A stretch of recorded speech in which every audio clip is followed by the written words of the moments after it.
For coming. This is toward the end of ISS. We moved this so that everybody could attend. It's my great pleasure to introduce people talking about a topic that I think we're all aware of and concerned with. You know the story of the elephant and the blind man. Does everybody know the story about that blind man and the elephant? So there was three blind men, each one touching a different part of the elephant. And each one of them had a description, had a different perception of what the beast was. That's my metaphor for what AI is. Everybody in every industry, in every walk of life, is talking about and has a perception of what AI is. And it's different for everybody. The focus for us is going to be on its effect on what we do as architects. And so we were chatting and I came up with this metaphor. And so then I asked the AI last night to do a version of an elephant as it relates to architecture. And this is, the first thing it came up with. Obviously, what we do is vast and diverse to say what architects do. But nonetheless, I think we realize that there's going to be a disruption. And so any chance we get to talk to people who actually know a little more about it than we do, I think it's a good idea. One thing I can tell you for certain is they don't know. They don't know what you need to know in the next 20, 10, 30 years of your profession. And the truth is, none of us really know. And that's why we've attempted in the last 5 years, 4 years, 3 years to teach you how to learn and how to figure things out as you go, because that's what we do. I certainly didn't learn how to use a computer when I was in school, but I spent the last many years only using a computer, predominantly designing buildings. So from my left to right, your other way around, is John Skipper. I'm going to just tell you who they are and then ask them to explain what they do in this space. John Skippers with Adaptive Studio. Oh, hello. I am a licensed architect and started my own Revit consultant company about 10 years ago. So I pretty much these days use AI for everything, especially coding. So I'm not a coder, but I am now because of what I can do with AI, and I use it as my personal assistant too, and also my business consultant. So that's probably what I mainly use it for. Great.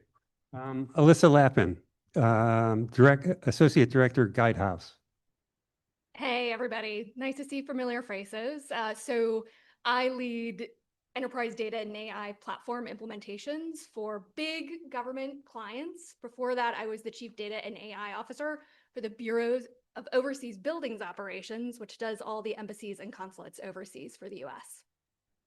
And Andrew Watkins, Director of Building Technologies at Design Collaborative out of Baltimore. Good afternoon, everybody. Thanks for taking an hour or so out of your Friday evening. Yeah, I kind of oversee all technology at my design firm. We're located in Baltimore, and we're about 80 people. So you're gonna get the gamut of firm sizes and department types here. So it's going to be an interesting discussion, I think. And Ray Horner, Vice President, Managing Principal at AECOM. Good evening. So I'm an architect. I work for one of the largest engineering companies in the world, 55,000 employees. But my part of the company that does buildings and design is about 17% of that. So globally, we've got about roughly 8,000 employees. Here in the DMV in the Baltimore, Washington area, we've got about 200 architects and building engineers. I'm here probably as a representative of large companies, but also around what we're doing as an integration tool into our workflow, and what that means for what we did a couple months ago, which was to purchase an AI company. So we have that embedded within our organization that gives us some control and some opportunities to bring that not only to our teams that are doing design, but also to our clients. what we really want to discuss is the future of AI in architecture. And of course, that's the unknowable thing. But thought maybe we would begin really briefly talking about how it currently is used in the profession. Andrew, you gave a great lecture last year, and I'm sure things have changed since then. But maybe, Andrew, if you want to start, if you can give the 3-minute version of your RFP to punch list, and then whatever he left out, or John, you mentioned when we met planning this, John, you said, a lot of it is vaporware. And as of yet, it seems like you could do all this, but it's not really being done. So what is the reality today on the ground in architecture for the firms who are using it at a high level? And what percentage of practices really are that? All right, so that was a loaded question, but so you win the job, you early design the job, you document the job, you bid the job, you deliver the job, then it gets built.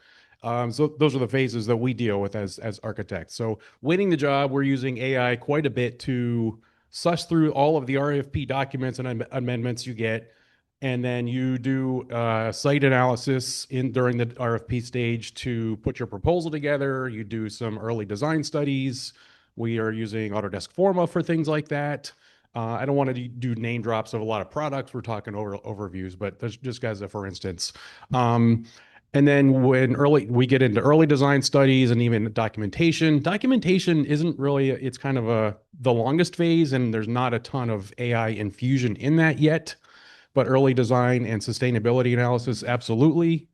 And then into construction admin, that's all paperwork, and we just get overwhelmed with paperwork by the contractors. And then finally, the building is built, and then AI is starting to understand the data that buildings generate in their building management systems and things like that, so you can optimize how the buildings perform over time.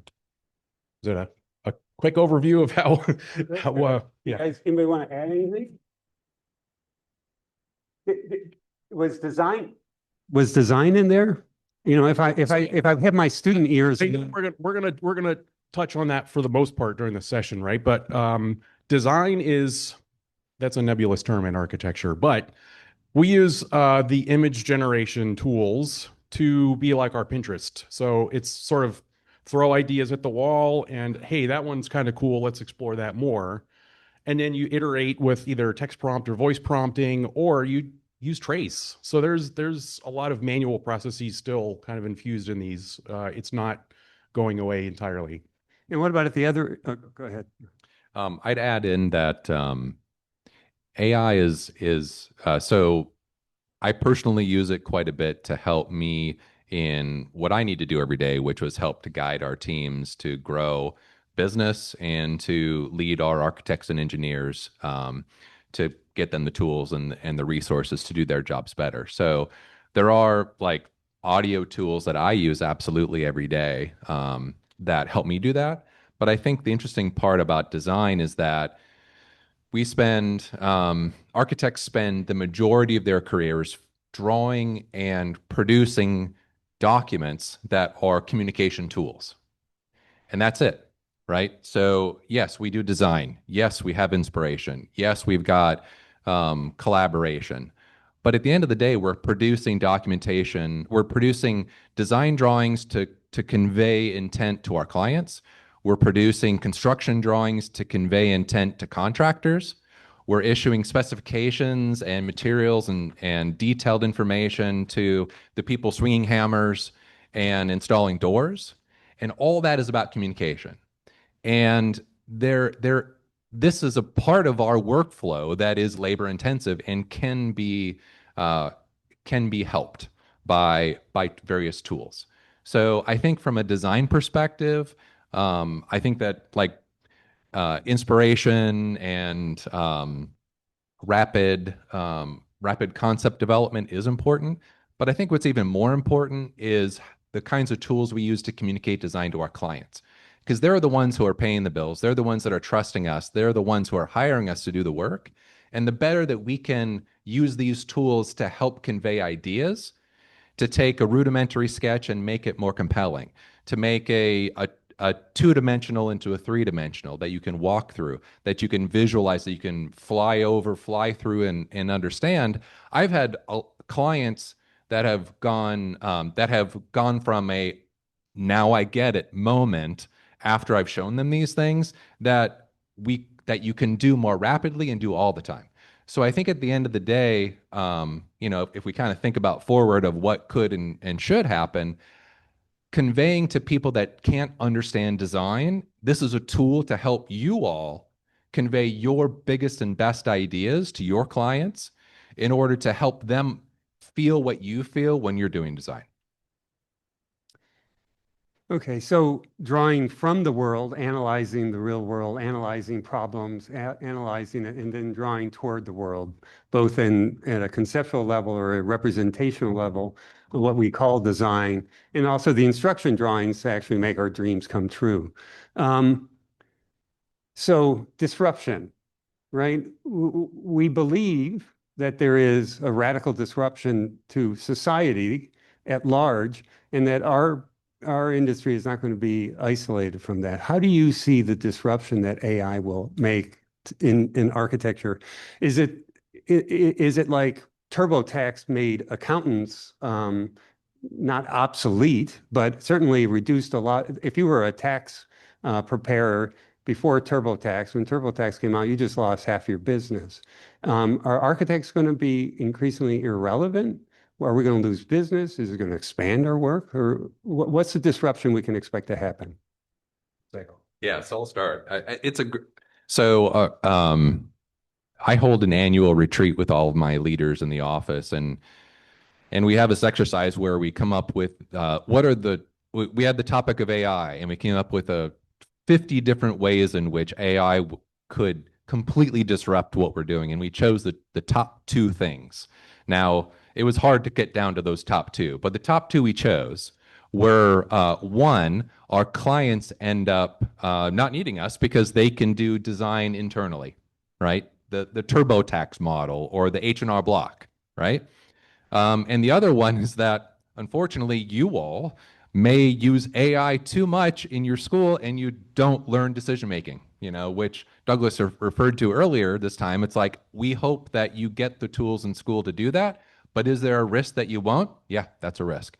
So we took those two and we kind of fed them into, a scenario box of, could both of those happen or none of those happen or a combination of the others. And I think that if you kind of take that forward on the TurboTax model, absolutely, right? I mean, you don't need an architect to stamp houses. That's going to grow, that's going to change. I think in some of the topics we're going to talk about tonight, I think that the evolution of how things get designed are going to change the role of an architect. I think the architect is going to become more of, actually, I think it's best for designers coming out of school, because what you may or may not realize today is that your first 5 years in the practice, right, is going to be understanding how to do those drawings I mentioned before. Like right now, you don't have to do construction drawings for your designs. You're going to learn how to do that. What I think, if you flash forward into the future, the computer is going to generate those construction drawings for you, and your role is going to become much more defined into, I'm just going to say for the sake of argument, two different categories. One of them is creative thinking and idea generation and discernment of what is good design, what discernment of how cities should be designed, how buildings should be designed, how environments. A lot of the questions that you all put forward were, how does a computer know what a community should feel like because it doesn't have emotion? Well, you're right. You all do. That's your job, right? That's your job as designers. The other half of it is going to be an understanding of materials and how things get built. Construction trade and construction is going to change over time, but you're still going to have people with fat fingers installing fat products on concrete and brick and steel and aluminum and drywall, and you got to make all that stuff fit together. So the knowledge of understanding the craft of architecture, like the craft of bringing things together to work, is going to become much more important, and it's going to become that other side of the skill set that is going to be a specialization. One thing I would just add, I love those categories. I might put a third one in there, which is dealing with the people problems, because I've had a number of projects, really big projects, like multi-million-dollar projects that come down to being stalled because people are fighting with each other. And being able to be in a room and get those people into the room and facilitate a conversation and get to a decision, I don't know if that's something that AI is going to be able to do, but that is an inherent part of the architect's job as you are doing this process. So I would add that in the mix. And then I would say, the skills, the thinking skills you learn here through graphic facilitation is completely transferable to a number of different career paths, right? Like I have a very non-traditional career path now, but my superpower is what I learned literally in this school. And so don't underestimate the ability to diagram by hand live with people as a way to overcome some of these challenges that happen when you need to get big projects done.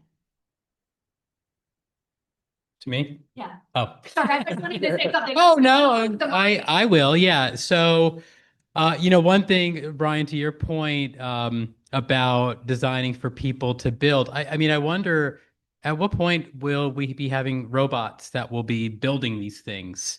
That might happen sooner than we think. I don't know.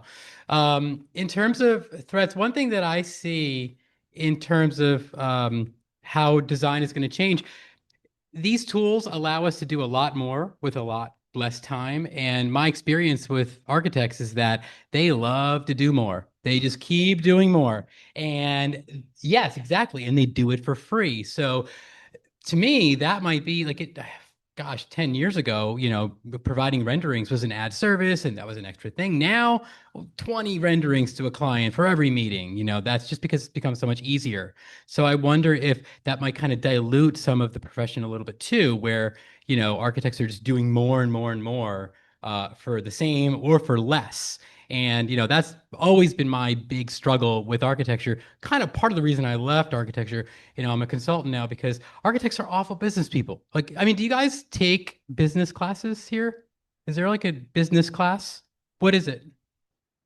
Oh, that one. Okay. Well, everyone does that. Is there like a how to run a business or how to be profitable, or is there any kind of class like that? Is it? Oh, okay. That's good.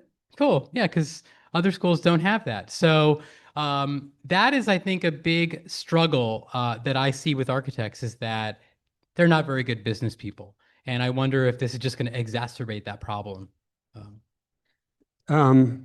So specialization or generalization, the world tends toward specialization, encourage people to be really good at doing less and less. Will AI allow the architect to increase to be generalists, or is it going to increasingly push towards specialization? I mean, just without really thinking too much about it, I'd say specialization, mainly because that's kind of what I do, and that's been my career path. I could be completely wrong, but I think specialization, getting more focused, is probably the way that I would go. I don't think I would go more general, but maybe you guys would think different. I would personally go more general, but I think that there's room for both. I don't think that AI edges out one as being better than the other.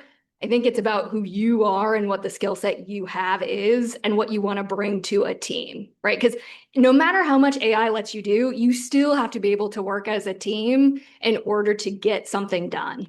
Yeah, yeah. I would just add, Douglas, that the profession definitely tries to guide you to be a specialist because marketing wants you have a deep resume so that you can have 7 science buildings on your resume. I've done lots of labs, so I'm perfect for that project that we're pursuing. So I would say that is something that AI is going to hopefully open up. So I can do labs, I can do sports facilities, I can do all of these things because I have AI as a data analysis assistant for me, so I can understand the trends of these different sectors that we might work in, and hopefully open up new sectors even. Yeah, I mean that's the dream, right? That we have intelligent assistants that allows me to use my decision-making and my knowledge to, in fields that perhaps I didn't have the specialized knowledge. Let's talk about the built environment. Is this going to facilitate a race to the bottom, or is it going to, because if you don't need an architect to stamp drawings for a house in most jurisdictions. Did some architect stamp that Walmart or the gas station? I mean, is there a whole quantity of built environment that is going to be increasingly taken away from what we call architects, people who are trained in schools of architecture to design buildings, that's going to be produced by another industry yet to be, named perhaps, construction companies that have in-house design capability that, architects, and they're going to be able to do it cheaper. So is it going to reduce the quality of the built environment?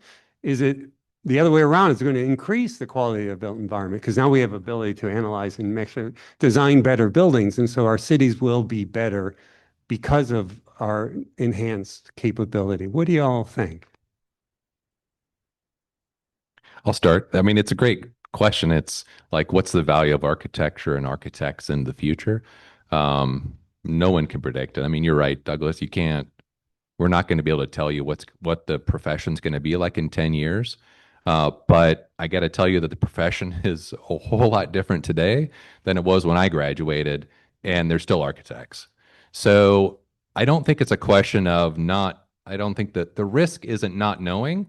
The risk is not being involved in communities and in your profession, so that the value of design and the value of public space and the enrichment of that doesn't go away. So it's kind of all of our jobs to do at the end of the day. But I do think that there are initiatives and places that architects should be finding themselves more that they're not today, as a way to offset where maybe they're not quite as needed as well. So if they're not needed in a regulatory compliance kind of role, I mean, look, we all know Walmart, strip marts, Wawa's. There's not a lot of design with those. I mean, I'm not going to say which one of those are our clients, but some of them are. Uh-oh. And it's commoditization work, and it's fine. I mean, you've got people that need to do site adapts. We got lots of civil engineers. That's bespoke, right? Every site is different. They may not be doing the design of the building, but they're doing the design of the site and all the compliance requirements there. So this stuff isn't going to go away. Like, our jobs are not going to go away, but our influence can change. So if we focus less on some of those commoditization, maybe they do go away, but we shift our focus to creating the public spaces and the urban environments that can thrive. We know that at least in our area, there is a densification around our mass transit infrastructure and commuter rails, to where those areas are feeling more stress and more strain. And some of those solutions can be by design, by architects and urban planners, right? So that's a place that our local governments are already thinking about pretty aggressively. They have architects on staff to help guide developments to go in the right direction, not the wrong direction. So some of the places that maybe we all go to regularly is because there were architects in in planning departments, architects that worked for mayors, architects that were helping to influence the direction with small area plans. So we need to be more involved with those to help those community and help the ethics of our overall cities to be able to shape and grow for the positive. Architects are going to be around for as long as there are code review processes, right? You can't sue an AI if a building falls down or the roof leaks, or somebody gets injured. The ramp is the ADA ramp isn't the right slope. You can't sue an AI for those things. You can sue an architect. So until some of those things go away, which I don't think they will, because we live in the US and, our entire profession, all the codes and regulations are built around lawsuits. The reasons we have codes are because buildings failed and people got hurt, right? So that is still going to be the fact of the matter, which is part of our insurance policy, to always have some kind of relevance in the community from a code perspective. But as I mentioned, the documentation of that can go away because AI can handle those. We'll have to make the decisions. We'll have to be involved in the process to make sure that we're feel comfortable stamping the drawings, but it's like a junior architect or a junior draft person doing the drawings. I'm still the architect. I'm still responsible for the design. That will be automated. But being able to pull that thought forward into where can we be involved outside of the profession in allied industries and other areas of influence is going to be even more prevalent than it is today. I'd like to think that the commodity building, they're servicing a particular client, and the client's servicing a customer. The goal for a lot of it is, bottom line is cost. I don't want to spend more for my McDonald's than I need to because you got, stone on your building. But hopefully with AI enhanced design possibility, I only have so much time to design this building because of cost, that the bottom can also raise, right? The lowest design buildings in our built environment perhaps will get better at the same time that the best buildings in our built environment also get better. So I think that the race to the bottom, I think commoditization has been around forever, right? I mean, that's not anything new and it's going to continue. But I think what can change and also exists today is that at the end of the day, people hire people, right? You all, when you get a job, I mean, that's being hired for the job, yes, but I'm talking about winning work. It's the relationships that you build with your clients that will win you work to be able to design the buildings you want to design. So that connection will always be there. So if you focus on your communication skills and your interpersonal relationship skills and building trust, building communicate, that's why I started my whole conversation around how do we best communicate our ideas to our clients. That builds that relationship for the positive, and that's the value that architects have, right? If we are going to bring the value that design school brings us, it's going to be through those relationships that we've built with people that have needs and are willing to pay for the good ideas that come from the discussions and the teams that they hire. Yeah, so what I think I hear you saying is architects will be able to be increasingly involved in the decision making of shaping communities, and that instead of between the Houston Seaside paradigm, where everything in Seaside is carefully prescribed, and Houston is pretty much still a Wild West, that architects will be able to help shape communities and make decisions on how best to improve the built environment for everybody, not just the museums on the mall. Yeah. Before we get to questions from the students, beyond the new architecture, so the last revolution that happened in the practice in society was the Industrial Revolution. So we went to the ability to mass produce. And so everybody had a house, and a lot of people had air conditioning and heat that didn't have heat and air conditioning through the wealth that was created by industrial production. The digital revolution certainly accelerated the industrial revolution. Mass customization instead of mass production. Is AI going to be a incremental change, or is it going to be a revolutionary change? And is that revolutionary change going to, how is it going to affect architecture and what we do? In my opinion, AI is going to be much more impactful than moving from hand drafting to CAD or from CAD to BIM. But you're entering a resilient profession. We're going to keep designing buildings. We're going to keep meeting with clients and understanding needs and understanding how cities work and master plans. But AI is going to very much affect that, and how we can understand the data that underlies all of this stuff, and how we can leverage all the imagery that's out there in the world to start to guide design methodology. So I don't know that it's totally going to change the profession. It's definitely going to change how we deal with door schedules and how we understand spreadsheets, and all of that stuff is going to exist, but maybe we're not doing it. Yeah, I also think that there's a lot of hype right now about what AI actually can do. And when you get into it and you peel back the layers and you realize there's still an engineer who is hand typing things, you start to kind of wonder, where is all this hype coming from, right? And is part of the hype coming from the fact that people are trying to get investments into their startups? And so I also am always very dubious and very cautious when I see new AI tools that are in beta, but no one in the public can see it or use it or touch it, because you don't really know like what's happening inside the guts of those products. Has anybody heard of Anthropic Mythos? Mythos is brand new. They just came out, and it was put in a sandbox, totally closed box, and it learned how to get out. It used a variety of vulnerabilities. It learned how to get out, and then it emailed the researcher who was sitting there eating his lunch, "Hey, I'm out."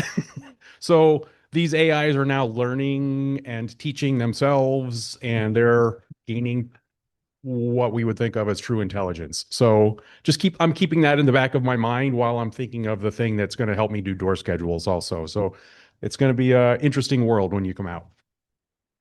Yeah, I would say too that right now I see AI as it can really make you kind of, it's like a superpower for you. Like as of right now, today, the more curious you are, the more you can really take advantage and learn from these tools. Like I mentioned before that I do coding now. I've never done coding before in my life. And I've probably written, I don't know, 30 plugins. I really don't know what I'm doing, but every time I have it generate something, I say, explain this to me line by line. And it does. And I'm like, wait, that doesn't make sense. You told me this. Why that? And it's fantastic. It's like the most patient thing in the world. And you can really learn so much from it if you're curious. Also, I'm an architect. I'm not a good business person. I oftentimes, when I put up proposals, I say, hey, how would you do this if you were a lawyer? And then I get all these really interesting ideas. And I've actually put out a couple of those proposals. So I think that I don't know where it's going to be in 5 years, but for right now, man, it's like it can totally turn you into like a superhuman, I think. So that leads right to my next question, which was, will experience be and expertise be enhanced or devalued? There's a bunch of lawyers and coders who are thinking, this guy here doesn't need, he thinks he's a coder now. So learning how to write whatever that language was is now devalued. There's a lot of coders who are out of, I mean, that's certainly one of the professions been greatly disrupted. Is what we do going to be disrupted in the same way as somebody else said, yeah, those architects, I don't need them anymore. I can just. It's hard to say on, so I think this question also ties to the last discussion a little bit. Two things that came to mind, hopefully I can remember them both. The first one is that what I find interesting about AI is that it looks for rule sets and then it looks to break the rule sets. It looks to find them, like Mythos, right? Is that the name of it? Yeah. Mythos, yeah. So it was an interesting article was it in the Times this morning or was it in Washington Post, wherever it was. If you look for it, it's interesting because it's like they're not going to release it to the public because it literally went to all of the old, like all of our modems and routers in all of our houses. And it's like, we've trusted this software that are running these things for decades. And it's like, here's a vulnerability. So, and it's telling the other software companies. So not to name drop, but I think Anthropic is doing the right thing with these things, and I do hope that they're successful in hopefully protecting the general public on a lot of different areas. Well, that's true too. There is a benefit there, but so the thing is about with design, we've all, the articles that some of you probably read as background reading for tonight is around AI slop. The garbage you get, and you can get 100 different ideas, but all of them are garbage, right? Well, yeah, that's because it's not about creative thought. It's not about what our brains can do. It still far exceeds what an AI can do. Can we get out of a box? Yeah, we can get out of a box. No problem, right? Can we do as many computings that we need to figure out what sequence to get out of a certain lock? Probably not, because that is a very dedicated process. But if we had to, we probably could. Now, if we think about the creative process, that's the value in the future. So I think both from the industrialization question and then also to this question, which is around a specialization, I think that my rosy glasses, don't get me wrong, I've got rosy glasses about the future, partially because that's my job, right? I lead and manage a large group of architects and engineers, and I can't walk in every day thinking about how we're going to get steamrolled by AI or anything else, right? I have to chart a path to the future that I think is achievable, but it's also a future in which takes advantage of the things. And my ultimate hope is that architects become master builders. And you could say, Ryan, we were already master builders. It's like, yeah, we kind of lost our way with litigation and documentation and blah, blah, blah.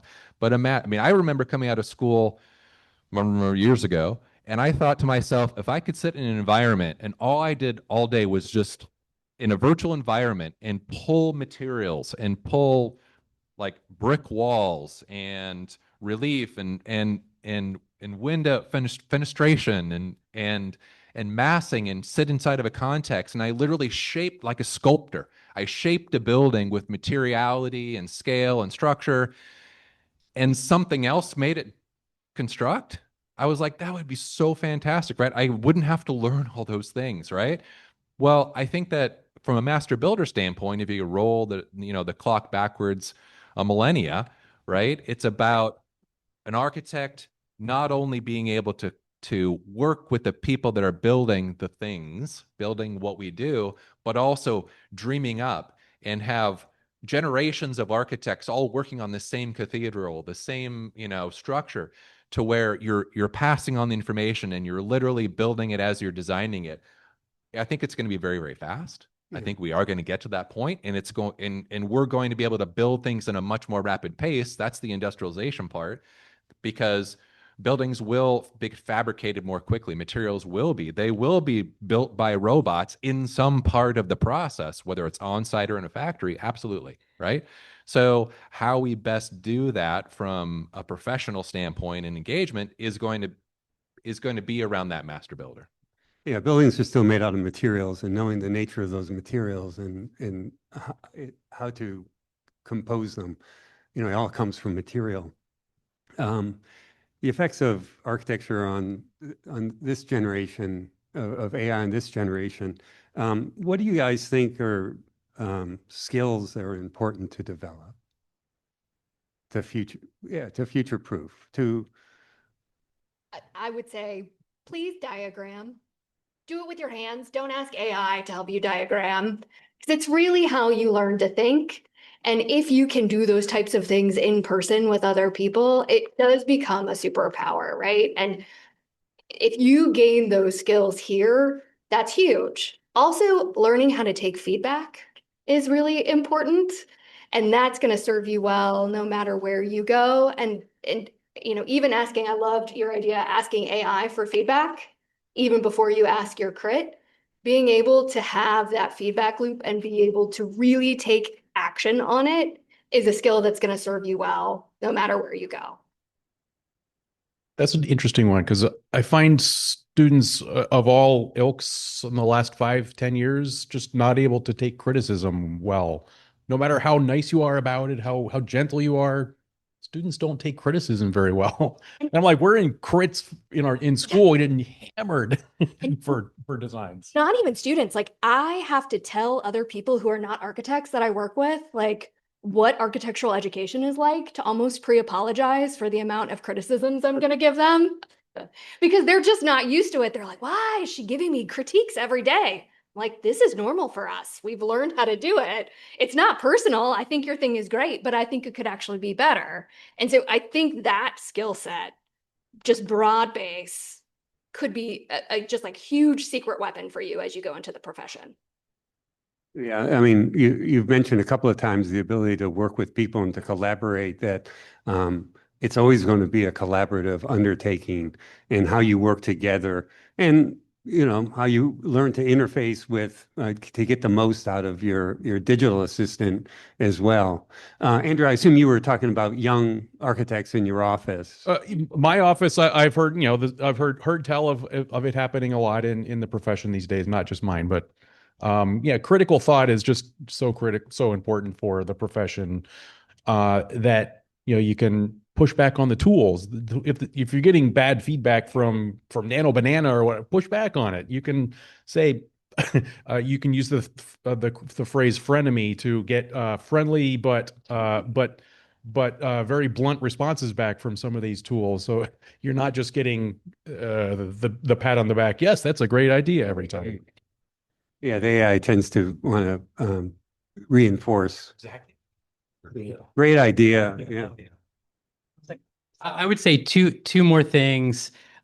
Be curious and adapt. I mean, the name of my company is Adaptive Studio. It's kind of a silly name, but it was because of exactly that. Like, I think like the ability to adapt, but more importantly, being curious. I say this to my 14-year-old daughter almost every day. Be curious. Be curious. When she has friends come over that just ask questions, we love it. I think that is the most important skill that you can have, really at any point in your career. I really do. I don't think there's anything more important than that. Then obviously the interpersonal skills incredibly important. I also tell my daughter, put the phone down, come out, talk to us, talk to the neighbors, just get that practice. It's so important.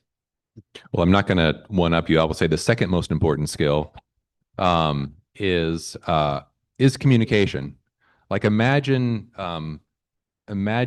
explaining your design to your parents or to your siblings or cousins or a neighbor that you hardly talk to. Like, if you can help them understand what you're doing, you can start to understand that nobody else besides you understands what you're doing. So you have to think about it and get people to be inside your head and understand what you're doing. Communication skills is one of the most critical parts. All the successful people that I've worked with over my career have been very good communicators. I won't say the best, right? I won't say the greatest, but I will say very good. They're able to communicate their ideas to their colleagues. They're able to communicate challenges that they're having to their technical leads and their design principles. They're able to communicate ideas to clients effectively, to get their ideas across, and they're leading presentations. And people that do that and focus on that skill and think about where that could happen, wherever you are in your education, if there are opportunities to take those advantages. This is why crits are important, because crits are not only about design, but it's also how are you talking about your design? How are you communicating your design ideas, both visually and what you say? That's part of our profession. In fact, it is the most important part besides design. Great. Before we get to the unknowable possible timeline, I wanted to open the floor up to any questions that you have. First, those of you that submitted questions, we read all those. Pretty phenomenal. I think I was really impressed. Maybe, yeah, I think you were touching on the right thing, and we've summarized them here, and we can go to some of those questions. But before we do that, does anybody have a question that's come up from the discussion instead of from the readings I gave you that you'd like to pose to the panel?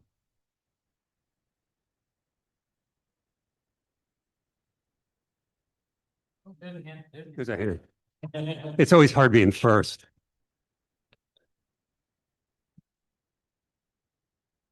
Yeah, so I had a question about particularly the creative part, because I've noticed quite a few definitions about aesthetics come up with AI, particularly what it actually means to create something new. Frank Lloyd Wright in creating the Prairie style, or the act of creating St. Peter's, where it's this combination of the Parthenon and the Pantheon, but in this grand style. And in terms of aesthetics, I think this is how the process works. I'm not entirely sure, but AI just has all the data and it kind of just mashes it together. So something like this image would it be considered art? And would AI be able to carry aesthetics and architecture and the art of not only building but creating some sort of event? Would it be able to do that well, or could it stunt that in only repeating the data that we've had that's been informed by humans in past generations? Yeah, that's a great question. As you know, all of the models that are out there are trained on particular data sets. And depending on the data set that they're trained on, this is what they're an expert in. Lawyers use AI that is trained on case law, right? And that's what they're really good at. But how do you get beyond, that notion of this is beautiful? Now, I mean, there's sort of there's people who have been trying to do mass survey of people. Is this image more beautiful to you than this one? And then by going through that and surveying enough people, we say, this is what people think are beautiful. There's a classic example of and I'll show this in one of my talks the end of the semester, a plastic surgeon in Los Angeles. People come to him and say, make me more beautiful. He said, well, I guess I should figure out what beautiful is, or what humans think the beautiful face is. And so they did this mass survey and came up with this idealized mask that if I change your face closer to this idealized mask, most people think you are now more attractive. How does that apply to architecture? Is there some sort of ultimate model of beauty that people think is architecture, that's what we're striving for? Or is that thing that is beautiful, that we think is beautiful, yet still being created day by day by the human brain in a way that an AI just can't? Because all it knows is what we did do. It doesn't know what we can do. I have just a quick, I guess, pushback is let's talk about the new ballroom at the White House and how that's clearly AI generated, because if you zoom in on it, you see stairs going up into columns and windows that don't make any sense where obviously it's way too big. So obviously architects, hopefully, are looking at this thing and making it more real and more pleasing. But to Douglas's point, it just kind of grabbed a whole bunch of columns and a whole bunch of architectural features and slapped it on the ballroom, and hey, that looks good because it's all white and it's got columns. Best columns ever. So to your point, AI has deemed that the song Africa by Toto is the best song ever written, ever composed. So, I mean, it's all about personal taste in some instances. Yet, and the way it's actually working right now is there is a data set and the AI is looking for a pattern in the data set, right? It's like a stats nerd. It's a math nerd. It is only looking for the pattern. And then based off of the patterns that it finds, it takes some type of action. And so it's not really coming up with something new and novel. It is identifying from a data set a pattern.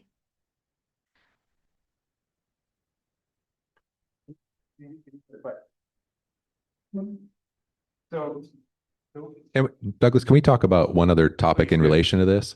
So there was a number of questions that had come in that we all were kind of going through around authorship and ownership and ethical use, right? And I don't know if any of... I think I have that one here. Yeah. Oh, is that on the list? Let's go to the students' questions. Oh, okay. So, I got all your questions and I did what I do statistically. I started writing them down and say, how many people were asked about sustainability? And then I thought, and this is the first time I used AI in ISS this semester. I said, surveying all this is what the AI does. And so I posted through a model and it came up with 14 students thought creativity and judgment. And this is how it correlated your questions. And I thought, well, 10 is way too many. let's narrow it down to 5. Now, oh, and give me a graphic, and don't even try to figure out what this thing is doing. But here are some real student questions, or I assume real student questions, or your AI's questions based upon the readings that I assigned.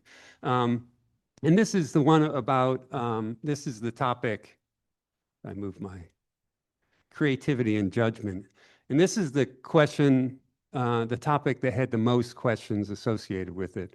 And one of them, and it's only unnamed because if you didn't, how it downloaded. One of you asked, how can you make sure you are using AI as a tool to enhance your ideas and not becoming over-influenced by it? How do we use this tool to help us as opposed to doing what we do with a lot of our tools, which is becoming weaker at the thing we used to do before we had that tool? So I would argue that we've had these tools forever. We've had the data, we've had the data sets, right? Guess what? We're living in cities that have been around for hundreds of years, in a global communities that have been around for thousands of years, right? I mean, precedents are precedents. Anybody can go into a precedent and copy a precedent, right? Or blend two precedents, right? That was your question. Yeah, you can absolutely do that. I could have done that. There's probably times in which I did do it in school, right? We all look at precedents in order to help inform the future, right? So I don't know that at the end of the day, AI is going to really give us a creative solution. I don't know that it's going to be able to discern and take the next step into actually having novel thought and novel ideas. If it does, maybe that's going to be a big change for all of us, right? But it's not just us, it's going to be all of society at that point. So maybe we just won't talk about that's the rose-colored glasses part, that we're not going to go into, Blade Runner discussions here today. But which I did find out earlier today that my company was consulted on the set design for Blade Runner 2045, which I thought was kind of cool. I don't know why we were, like, it's almost an insult, but what is cities going to look like after they're destroyed? Why would you ask AECOM that question? But maybe that's telling something. But I do think that, when we think about design, we think about what are those precedents. It's going to be the discernment of the designers, right? It's your job, right? The future is in your hands. If you choose to copy the past, you will have a copied past. That's it, right? Is there value to it? Well, guess what? There's going to be strip centers and 7-Elevens and, whatever else built, Walmart's built. Yep. Guess what? Those are not novel concepts and ideas. But there's a whole lot of other parts of design. And I think that's where architects will continue to have their value and provide the value. Yeah, I mean, culture is the cumulative wisdom of people. The next topic that Wait, I just want to, one please. quick thing about that. One thing that I would say is, AI, it's very literal, kind of like my mother-in-law, where you have to ask it. It's true. So what I would say as a general rule, if you upload something to it and then say, hey, critique this as if you were, or from this point of view, it will do that. And it won't try to offer you new ideas. It will just critique it as that. So that could be one strategy. And I think it's a mistake to ask it for ideas off the bat. And I've done that before, and you go down the rabbit hole. Oh boy, big time. Okay. Skills and relevance in the AI-driven profession. Students want to know what skills matter, what will become obsolete, and how to stay competitive. And one of the students asked, what new skills should I intentionally be building on now to stay relevant and professional where AI-generated tests and optimization designs options faster than I can? And you guys, I think, if you had a chance to look at the readings, that whoever the unnamed student, this one was, I think Sven Schake, the Smith Group article, was a good address that. He in that he talked about how they were to be able to iterate a lot of different solutions for this thing that the goal they set, which is maximize performance, maximize solar performance, minimize envelope, maximize daylighting. So they set these criteria, and then they use the model to generate alternatives to most maximize, that goal. Now you can go out and see that building and decide whether you think, that the approach resulted in something that you think we should be building or not. But the human decision that this is the goal we're trying to make, and they just use this tool to help them get there. The other big one was ethics and bias and responsible use. And Chance asked, how can AI be used to create a more human-centric, ethical, unbiased architecture at scale? That's a good question. You might want to take that one on. It's a really good one because there's a gentleman in my office who, or a colleague of mine who just prompted Gemini to give me a minority architect drawing with his left hand. And it couldn't do it. It couldn't do it. It kept doing a white person drawing with his right hand. So I fed it into ChatGPT, the same prompt. ChatGPT was able to do it. So it's really odd kind of which platform has biases and which kind of ignores biases. But we have biases built in too. It's based on where we've been, where we grew up, where we've traveled, who we learned from. So, I can't design a mosque. I can't design a synagogue necessarily, but with the proper learning resources, AI, I can start to get to the point where I know the important aspects of those typologies. Well, that's optimistic. Let's hope to think that our own inherent limitations will be expanded as our resource.